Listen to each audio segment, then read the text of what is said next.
Hello students, मैं D pharmacy second year वालों को पढ़ा रहा हूँ और हम पढ़ रहे हैं आज फार्माकोलॉजी सब्जेक्ट। और आज हम एंटी हाइपरटेंसिव एजेंट में पढ़ेंगे हाइपरटेंशन।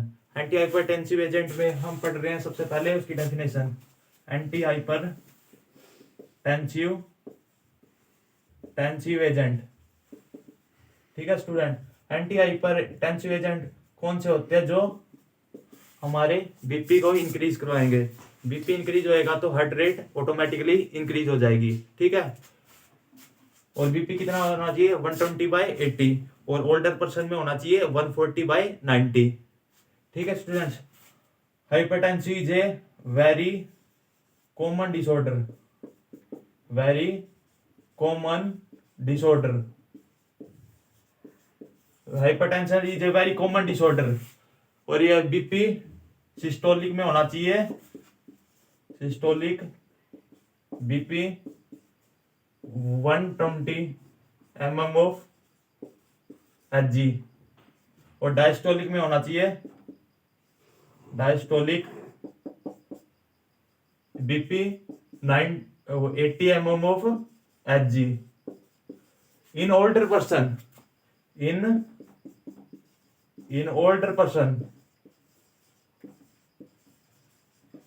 इन ओल्डर पर्सन में लिख देंगे। इन ओल्डर पर्सन में बीपी सिस्टोलिक की बात करें तो systolic BP 140 mm of Hg, ठीक है स्टूडेंट्स। डायस्टोलिक की बात करें तो 90 mm ऑफ Hg, ठीक है स्टूडेंट्स। उसके बाद बीपी हाइपरटेंशन के दो पार्ट्स होते हैं, इसेंशियल सेकेंडरी, ये लिख लो। उसके बाद इसके टाइप्स करेंगे। टाइप्स में इसेंशियल में क्या आएगा? इसेंशियल कोई भी डिसऑर्डर होता है, कोई भी अननोन डिसऑर्डर जो ब्लड प्रेशर पे अफेक्ट करेगा। और ब्लड प्रेशर पे अफेक्ट, चलो पहले लिख लेते हैं। हाइपरटेंशन के टू टाइप्स, ठीक है स्टूडेंट। Essential secondary. इसेंशियल में क्या आएगा? इसेंशियल में वो पार्ट आएगा जो भी कोई भी अननोन डिसऑर्डर है, कोई भी डिसऑर्डर मान लो जो ब्लड प्रेशर पे अफेक्ट करेगा। ब्लड प्रेशर पे अफेक्ट करेगा तो उसका मैकेनिज्म पूरे बॉडी का रुक जाएगा, ठीक है स्टूडेंट्स। इसेंशियल में तो ये होता है। और सेकेंडरी कोई भी अदर डिजीज, कोई भी दूसरी डिजीज उसके बॉडी के पूरा मैकेनिज्म एक्शन को रोक रही है, उसको अफेक्ट डाल रही है, वो सेकेंडरी में आ जाएगा, सेकेंडरी हाइपरटेंशन, ठीक है स्टूडेंट्स। इसकी क्लासिफिकेशन की बात करें तो हम लिखने की कोई जरूरत नहीं है, मैं आपको नोट्स प्रोवाइड कर दूंगा, तो डिस्क्रिप्शन में नोट्स प्रोवाइड कर देंगे आपको। तो अब उसके बाद क्लासिफिकेशन की बात करें तो हम क्लासिफिकेशन जो मेन है स्टूडेंट, उसका क्लासिफिकेशन और मैकेनिज्म ऑफ एक्शन है, माउ। मेन जो लिखना है, जो मेन स्टूडेंट्स है, क्लासिफिकेशन एंड माउ, ठीक है स्टूडेंट्स। क्लासिफिकेशन की बात करें तो क्लासिफिकेशन सबसे पहले आ जाती है थायजाइड।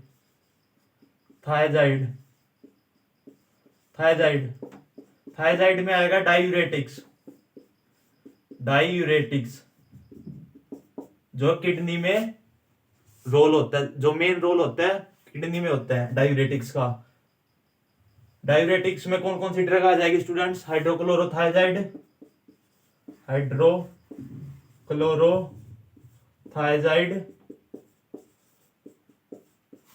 क्लोरोथायजाइड,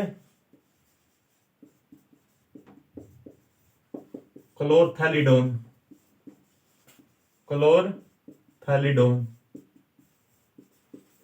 उसके बाद नेक्स्ट है एसी इनहिबिटर। एसी इनहिबिटर में क्या आएगा? एक मिनट स्टूडेंट्स, इसमें फर्दर टू टाइप्स है, दो टाइप्स और रहेंगे इसके। High ceiling, high ceiling, high ceiling में कौन सी ड्रग आ जाएगी स्टूडेंट्स? हाई सीलिंग में जो मान लो जिसको किडनी में ज्यादा पथरी है, मतलब 16 mm की पथरी, 18 mm की पथरी है, और उसमें हाई सीलिंग ड्रग्स यूज करते हैं। फॉर एग्जांपल फिरोसामाइड, फिरोसामाइड, फिरोसामाइड लूप डायरेटिक्स में आ जाती है स्टूडेंट्स। फिरोसामाइड लिख लो, लिखना चाहे तो लूप डायरेटिक्स में आ जाती है। ठीक है स्टूडेंट्स, हाई सीलिंग। और उसके बाद potassium, potassium sparing, potassium sparing में कौन सी ड्रग आएगी स्टूडेंट्स? स्पायरनोलैक्टोन, स्पायरनोलैक्टोन। पोटेशियम स्पेयरिंग में स्पायरनोलैक्टोन आ जाएगी, ये लिख लो। उसके बाद नेक्स्ट करेंगे ड्रग्स क्लासिफिकेशन। उसके बाद नेक्स्ट क्लासिफिकेशन है AC inhibitor.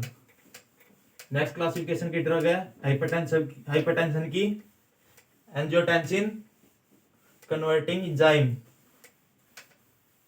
Angiotensin converting enzyme inhibitor, angiotensin converting enzyme inhibitor. इसमें कौन कौन सी ड्रग आ जाएगी स्टूडेंट्स? ड्रग्स दो ही याद कर लो, काफी है। रेमिप्रिल, रेमिप्रिल, कैप्टोप्रिल, कैप्टोप्रिल, बस ये दो ही काफी है। और भी बहुत सारी है, लिसिनोप्रिल, इनैलाप्रिल, बस ये दो ही काफी है। आगे है angiotensin receptor blocker, ARB, ARB, angiotensin receptor blocker. Angiotensin receptor blocker में कौन कौन सी ड्रग आ जाएगी स्टूडेंट्स? लोसार्टन और टेलमिसार्टन, लोसार्टन, टेलमिसार्टन। ठीक है स्टूडेंट्स। उसके बाद नेक्स्ट है डायरेक्ट रेनिन इनहिबिटर। सीधा जो जो डायरेक्ट रेनिन पे जाके इनहिबिट करेंगे, उसमें सिर्फ एक ही ड्रग है स्टूडेंट्स, डायरेक्ट रेनिन इनहिबिटर, एल्मिस्कायरन, एल्मिस्कायरन। ठीक है स्टूडेंट्स। उसके बाद आती है नेक्स्ट, उसके बाद calcium channel blocker, CCB, CCB, calcium channel blocker. Calcium channel blocker में आ जाएगी एम्लोडिपिन,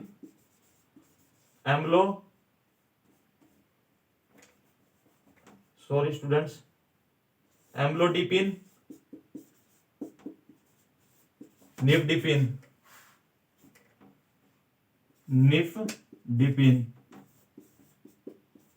और भी बहुत सारी ड्रग्स है कैल्शियम चैनल ब्लॉकर में, ये तो बहुत ही कम है। एम्लोडिपिन होगी, निफ्डिपिन होगी, निकार्डिपिन होगी, और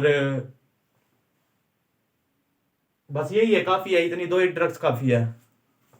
और बात करें तो और ड्रग्स लिखनी हो तो डिल्टाजैम, और बस यही काफी है, इतनी काफी है कैल्शियम चैनल ब्लॉकर। उसके बाद नेक्स्ट है बीटा अडर्नर्जिक ब्लॉकर, ये लिख लो। उसके बाद नेक्स्ट करेंगे बीटा अडर्नर्जिक ब्लॉकर। उसमें भी दो पार्ट्स डिवाइड है, नॉन सिलेक्टिव, कार्डियो सिलेक्टिव।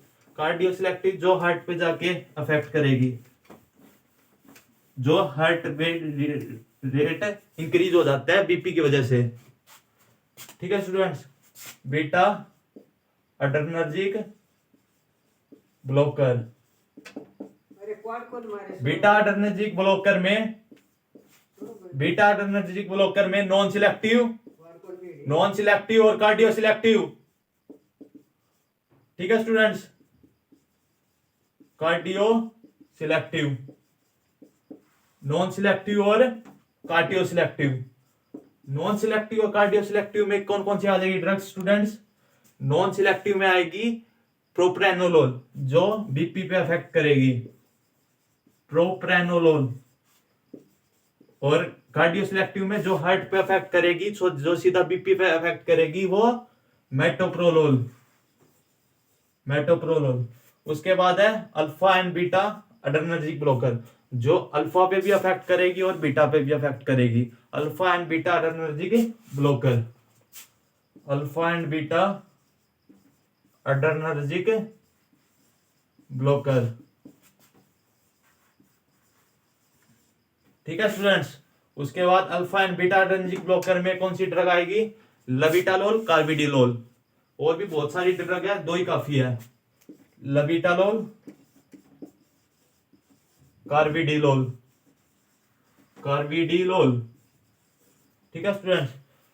और अल्फा अड्रेनर्जिक ब्लॉकर पे कौन सी अफेक्ट करेगी? सिर्फ अल्फा अड्रेनर्जिक ब्लॉकर पे, अल्फा अड्रेनर्जिक ब्लॉकर पे। अल्फा अड्रेनर्जिक ब्लॉकर पे कौन सी अफेक्ट करेगी स्टूडेंट्स ड्रग? अल्फा अड्रेनर्जिक ब्लॉकर पे वो अफेक्ट करेगी जैसे प्राजोसिन, तेराजोसिन, पैराजोसिन, पैराजोसिन एंड टेराजोसिन, टेराजोसिन। ठीक है स्टूडेंट्स, ये है अल्फा अड्रेनर्जिक ब्लॉकर की ड्रग्स। उसके बाद नेक्स्ट हम पढ़ेंगे सेंट्रली एक्टिंग, जो सीधा सेंटर पे जाके एक्ट करेगी, ये लिख लो। उसके बाद सेंट्रली एक्टिंग और वैसोडाइलेटर की बस सिर्फ दो ही बच गई है, फिर उसके बाद क्लासिफिकेशन खत्म हो जाएगी। फिर उसके बाद करेंगे मैकेनिज्म ऑफ एक्शन। ठीक है स्टूडेंट्स। उसके बाद आप तो सेंट्रली एक्टिंग कर रहे हैं, सेंट्रली एक्टिंग में सेंट्रली एक्टिंग पे कौन सी ड्रग अफेक्ट करेगी? क्लोनिडीन, क्लोनिडीन और methyl dopa, clonidine and methyl dopa, methyl dopa. ठीक है स्टूडेंट्स। 9th हम पढ़ेंगे वैसोडाइलेटर। वैसोडाइलेटर में कौन सी पढ़ेंगे? वैसोडाइलेटर में भी दो पार्ट्स आ जाते हैं। वैसोडाइलेटर कौन से होते हैं, मतलब क्या होते हैं वैसोडाइलेटर? वैसोडाइलेटर वो होते हैं जो ब्लड वेसल को डायलेट कर दे, मतलब उसको नैरो कर दे, ब्लड वेसल को, आर्टरीज, वेन, कैपिलरीज को नैरो कर दे।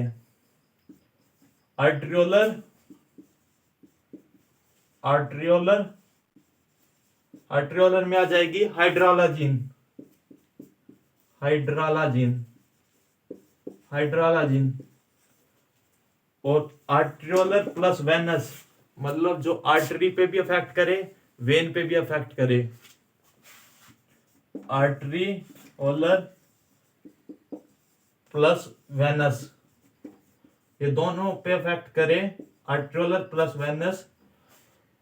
Sodium nitroprusside, sodium nitroprusside, prusside. Classification खत्म होगी स्टूडेंट्स। उसके बाद हम मैकेनिज्म ऑफ एक्शन पढ़ेंगे। मैकेनिज्म ऑफ एक्शन में, मैकेनिज्म ऑफ एक्शन सिर्फ एक लाइन का मैकेनिज्म ऑफ एक्शन है। It decrease BP in hypertensive which is for long period 24 hours. सिर्फ इतना ही लिख लो, decrease BP in hypertension, hypertension 24 hours के लिए। और भी बहुत सारी है। इसका हाई फर्स्ट मास मेटाबॉलिज्म होता है और highly bound to plasma protein से हाईली बाउंड होता है। निफ्डिपिन का काम क्या होता है? निफ्डिपिन का काम होता है जब यूट्रीन रिलैक्सेशन में, प्रेगनेंसी में प्रीमेचर जब बर्थ होता है, उसको आसानी से रिलैक्स कर सके यूट्रीन को। ठीक है स्टूडेंट्स। उसके बाद आता है कैल्शियम चैनल ब्लॉकर, जो हमने पढ़ा था क्लासिफिकेशन में। कैल्शियम चैनल ब्लॉकर का भी यही काम है, हार्ट रेट को इंक्रीज कर देना और बीपी को इंक्रीज कर देना। ठीक है स्टूडेंट्स, आज के लिए इतना काफी है। एंटी हाइपरटेंसिव एजेंट आपका खत्म हो चुका है। उसके बाद हम नेक्स्ट क्लास में पढ़ेंगे रास, रेनिन एंजियोटेंसिन सिस्टम, वो भी एंटी हाइपरटेंसिव में आ जाता है। आज के लिए काफी है। Thank you so much.